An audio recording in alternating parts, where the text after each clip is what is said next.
Mr. Patterson, do you find these proceedings amusing? The judge's voice cut through the courtroom like a blade.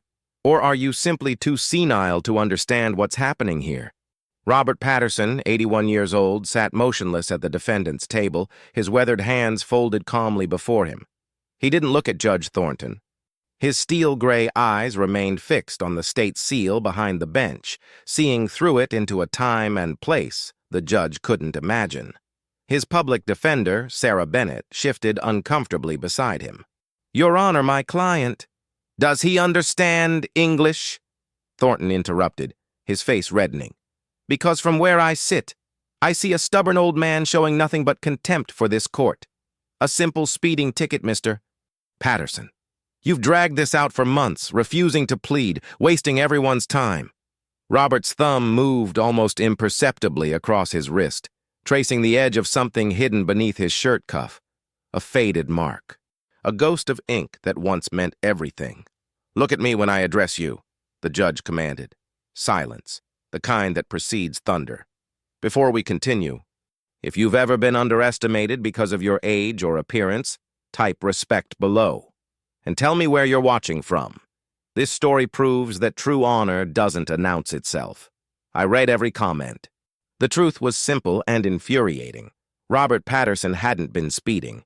3 weeks earlier, he'd been driving home from a Veterans Affairs appointment when a teenager in a red Mustang had blown through a stop sign, forcing Robert's ancient pickup truck onto the shoulder. The responding officer, a young cop named Ramos, who happened to be the teenager's uncle, had written the citation to Robert instead.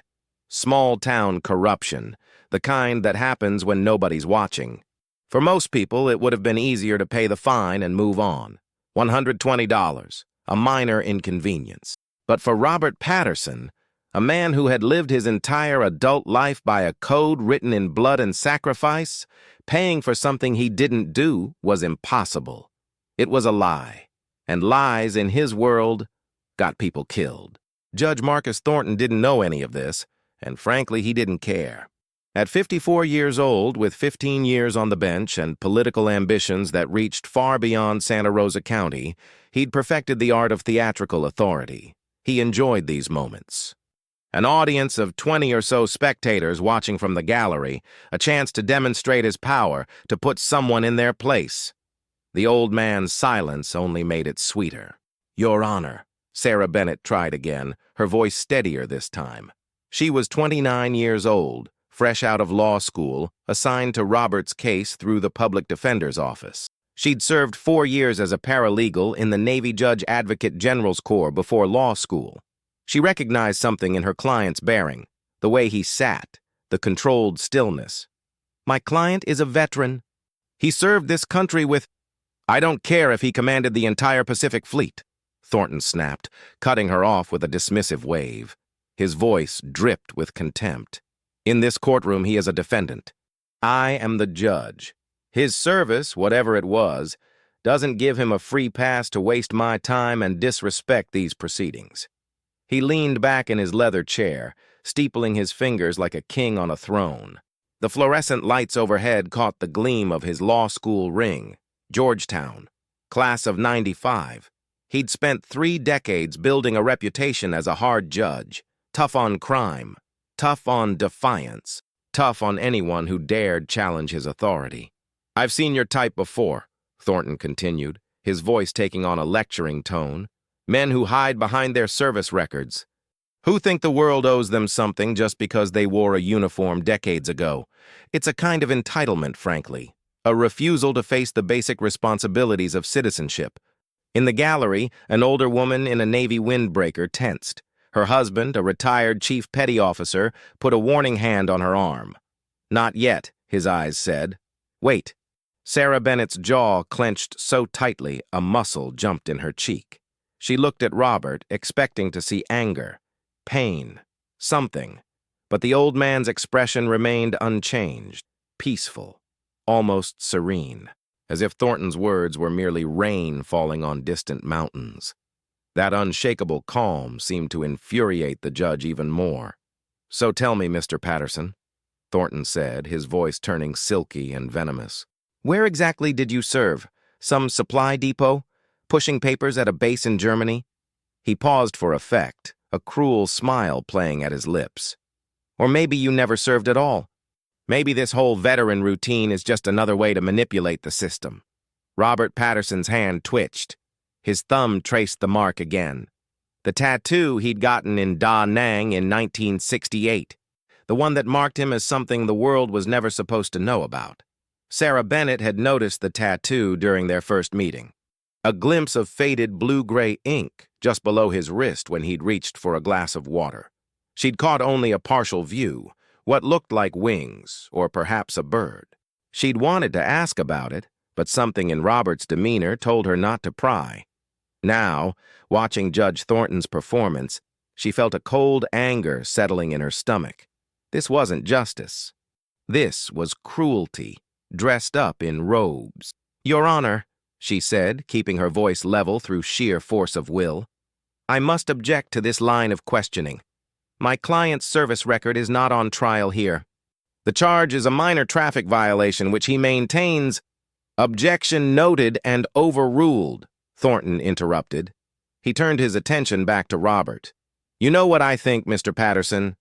I think you're hiding something.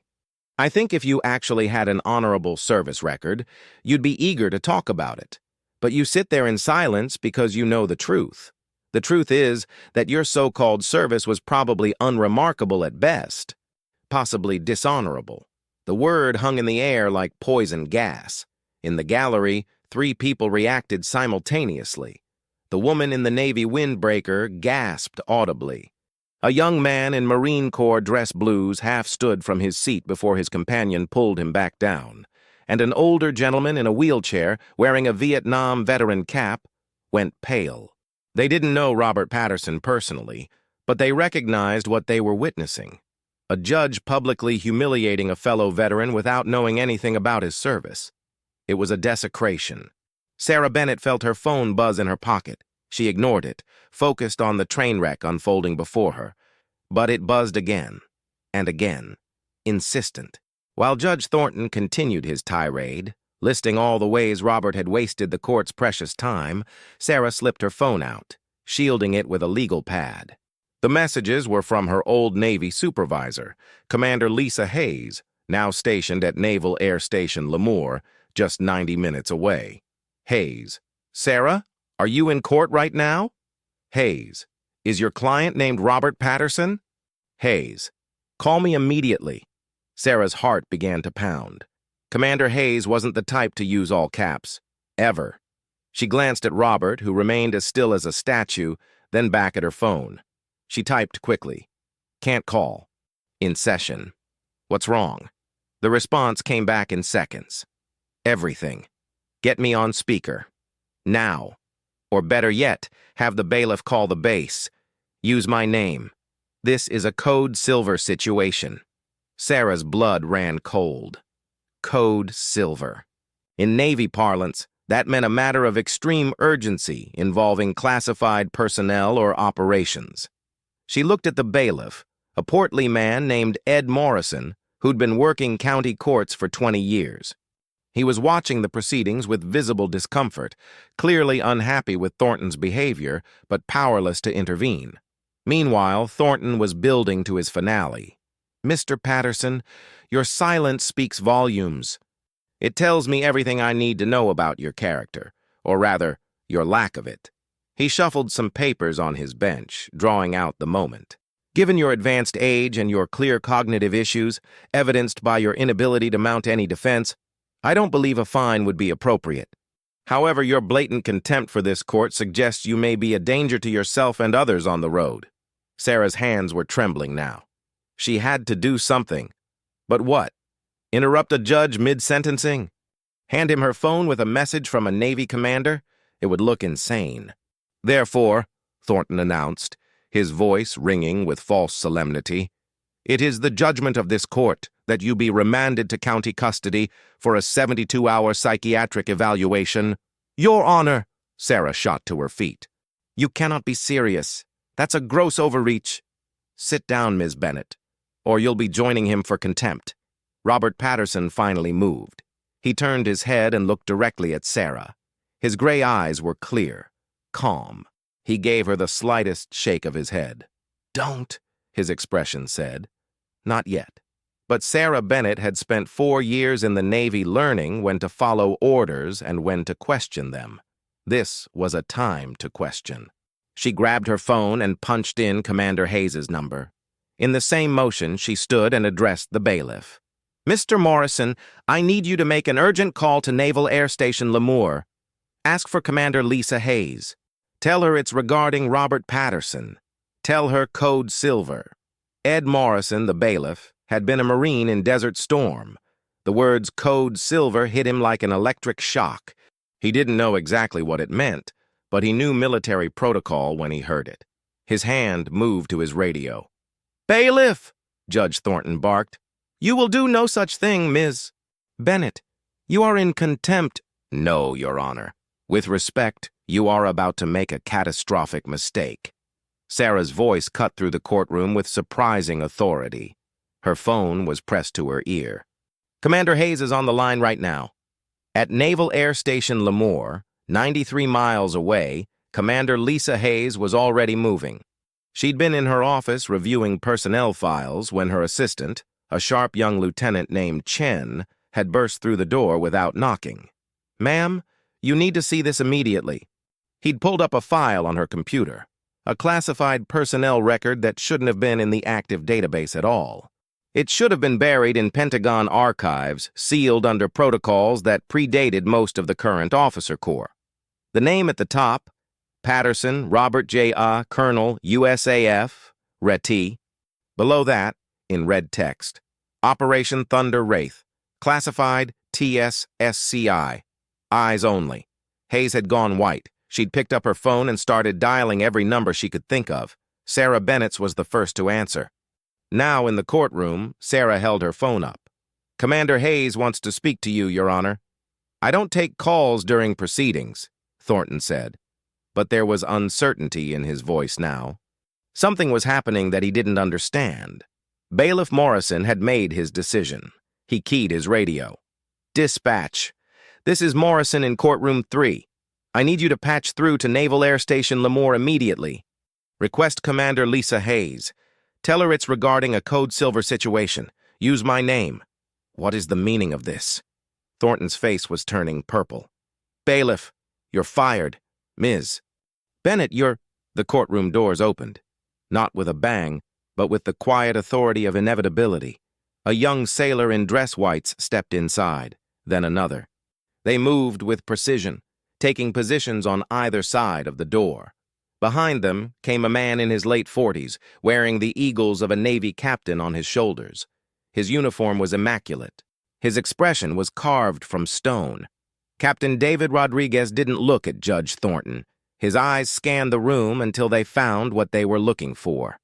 An 81-year-old man in a worn sport coat, sitting calmly at the defendant's table.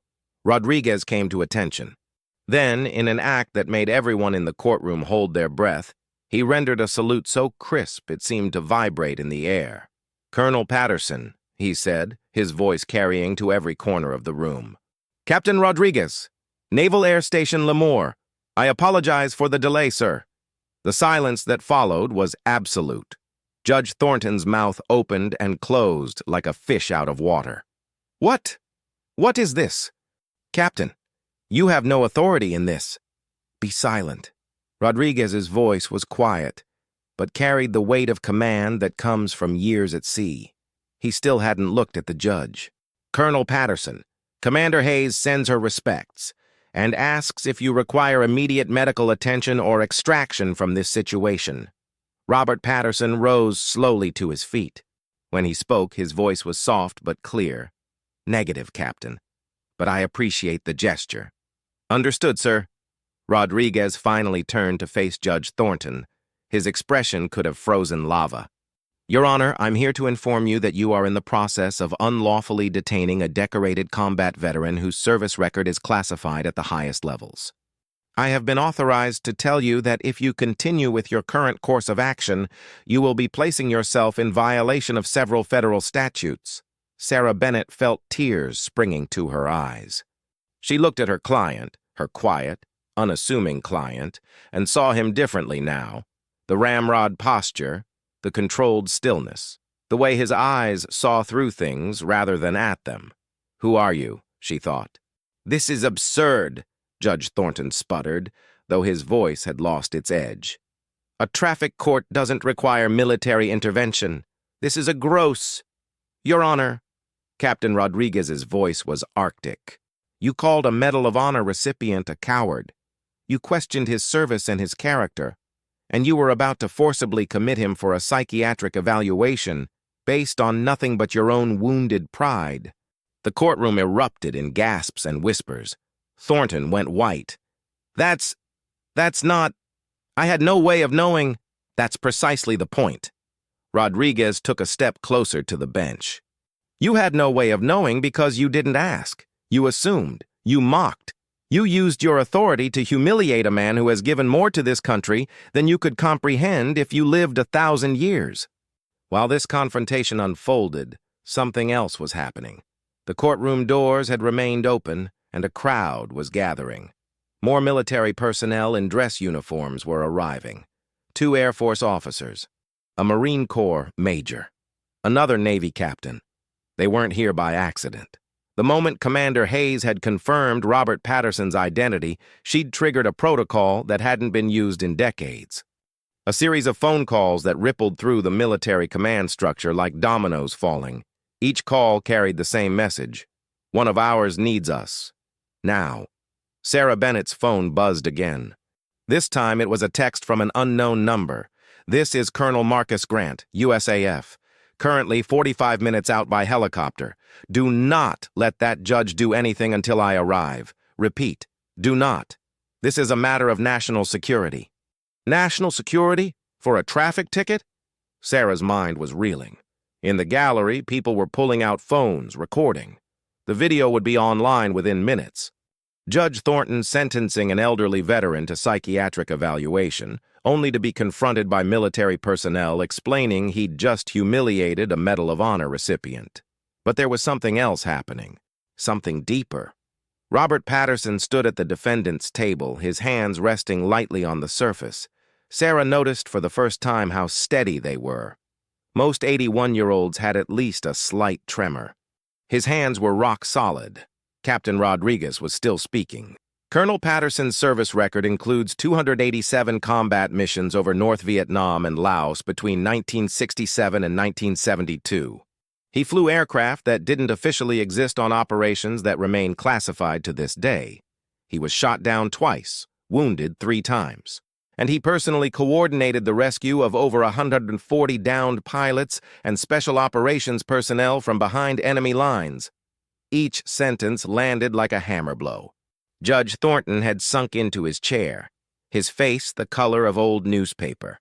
"His call sign," Rodriguez continued, "was Raven 6, because he flew in the dark, in the storms, in conditions when no one else could fly. When the radio crackled and a terrified pilot heard Raven 6 is inbound, they knew they were going home." Robert's thumb moved across his wrist again. Sarah saw it clearly now. The motion revealed a glimpse of the tattoo. Not wings, not a bird. It was a raven, wings spread, carrying something in its talons. And below it, barely visible, 3 numbers, 287, 1 for each mission. "But what you need to understand, Your Honor," Rodriguez said, his voice dropping to a near whisper that somehow carried to every corner of the room, "is that Colonel Patterson didn't just fly rescue missions. He flew ahead of them. He'd go in first, alone, in an unarmed observation aircraft to locate the downed pilots and mark their positions. Then he'd stay there, sometimes for hours, directing the rescue helicopters through enemy fire. He was the guardian angel no one knew existed." The courtroom doors opened again. This time it was a man in his 60s wearing an Air Force uniform with more ribbons than Sarah had ever seen on one chest. He walked with purpose, but there was something else. Recognition. Relief. His eyes locked onto Robert Patterson. "Jimmy," the man said, his voice thick with emotion. "It's been too long, old friend." Robert's stoic expression finally cracked. Just slightly. A hint of warmth entered his eyes. "Tom, still haven't retired, I see." "Not until they force me out," the man replied. He turned to face the room. I'm Colonel Thomas Grant, United States Air Force, stationed at Travis Air Force Base. And I need everyone in this courtroom to understand something. He moved to stand beside Robert, and the two men, separated by 20 years in age but connected by something deeper than time, stood together at the defendant's table. In the spring of 1971, I was a 24-year-old pilot flying an F-4 Phantom over North Vietnam. My aircraft took ground fire near Hanoi. My wingman was killed instantly. I ejected, landed in triple canopy jungle with a broken leg and enemy soldiers already moving toward my position. Grant's voice was steady, but Sarah could see his hands trembling slightly. This was a story he'd told before, but never easily. I got on the radio, started calling for help. What I got back was a voice, calm, steady, like we were discussing the weather. Raven 6 inbound. I have your position. Stay off the radio unless you hear enemy movement. I'll be there in 18 minutes. That voice belonged to Robert Patterson. Judge Thornton had disappeared into his chair. The spectators in the gallery were motionless, hypnotized. But he didn't arrive in 18 minutes, Grant continued. Because when he got close enough to see my position, he realized the North Vietnamese had set up an anti-aircraft battery between me and the rescue helicopters. So instead of calling in the rescue, Colonel Patterson, then a captain, did something that should have gotten him court-martialed. Grant's voice grew stronger. He flew his tiny, unarmed O-2 observation aircraft directly at that anti-aircraft position, alone, at treetop level, drawing their fire. For 47 minutes, he circled that position, making himself a target, while every anti-aircraft gun in the sector tried to blow him out of the sky. He was hit 11 times. 11. Sarah's hand went to her mouth. Around the courtroom, people were crying openly now. He stayed up there until his aircraft was so shot up the instruments stopped working, until fuel was leaking into the cockpit, until one engine was completely dead. And only then, only when the rescue helicopters had gotten me out and were clear, only then did he limp back to base. Grant turned to look at Robert. They gave you the Air Force Cross for that. But you know what he did when they presented it to him? He addressed the room again. He accepted it, thanked the general, then asked if he could go back to work, because there were 7 other pilots still unaccounted for in his sector. The courtroom doors opened one more time, and this time, everyone stood. He was in his 70s, wearing an Air Force uniform with 3 stars on his shoulders. Lieutenant General Richard Holloway, Pacific Air Forces. His presence seemed to fill the entire room. He'd been in a meeting at Vandenberg Air Force Base when the call came through. He'd walked out mid-sentence, commandeered a helicopter, and flown here at maximum speed. Because when you hear that Raven 6 needs help, you move, no matter what. Holloway walked directly to Robert Patterson. The general's face was carved from granite, but his eyes were glistening. Without a word, he came to attention and rendered a salute that seemed to contain 50 years of gratitude, respect, and something that looked very much like love. "Colonel," Holloway said simply. Robert returned the salute. "General, this wasn't necessary." "The hell it wasn't."